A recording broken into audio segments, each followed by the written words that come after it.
Okay, welcome to the challenge review. Let's go ahead and get our enemy AI working. Let's open up our script. First thing first, we need a variable for how fast our enemies can move. So here we're going to go ahead and say public float, and I'm going to keep that private. Private float speed. And we'll go ahead and set it to about 5.0f. And now we just want to move down. So to move down, we use our transform.translate that you should already be familiar with. And we're going to move in the downwards direction. So vector3.down. We're going to multiply that by our speed. And then we're going to incorporate real time into that to slow us down. Okay, so now we're moving down at a rate of about 5 meters per second. Now let's go ahead and solve this problem here. So when we're off the screen on the bottom, I need to respawn back on top. So the question comes down to, where is my top and bottom? So right here is where I'm going to spawn you. I'm going to spawn you at about 7 on the Y. And I'm going to only do that once you're at about -7. All right, so when you go past -7, you're going to respawn up at +7, and you're going to have a different X position. Okay? So let's go ahead and get this working. And we want to make sure we're in bounds. So let's see here. It needs to be within, so about, I'll say within 7. So between 7 and 7 on the map. Yeah. Alrighty. So let's go ahead and do that. And anytime we say when we want to do something, it's most likely going to be an if statement. So let's go ahead and fill in our pseudocode. So here, we're going to go ahead and check our position and our Y. And if it's less than, I believe we had it at 7, so if it's less than -7, then I need to take my current position. So transform.position equals a new position. Now that new position is going to be 7 on the Y. Okay, we know that for that much. It's going to be 7 on the Y. However, I want to randomize this X value. So how can we do that? Well, you could Google search how to create a random number in Unity, and you'll be brought to something that looks like this. When you Google search how to create random numbers, you get to what's known as random.range. Returns a random float or an int between a min and max.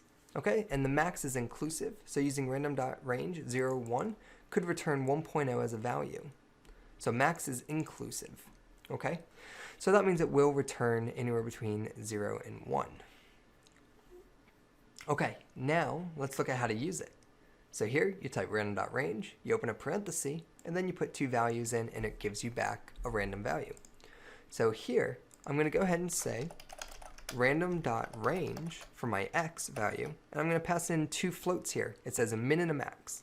So I want to go ahead and do between -7 and +7. Okay, and if we go ahead and save this, we should be good to go.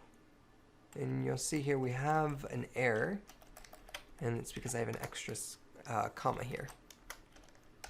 Okay, so if our position is less than 7, meaning we're off the bottom of the screen, we're going to spawn back at top at 7 on the Y. And then, I'm sorry, I did not have an extra one. It was just the syntax was incorrect. We're going to spawn at 7 on the Y, and we're going to get a random X value.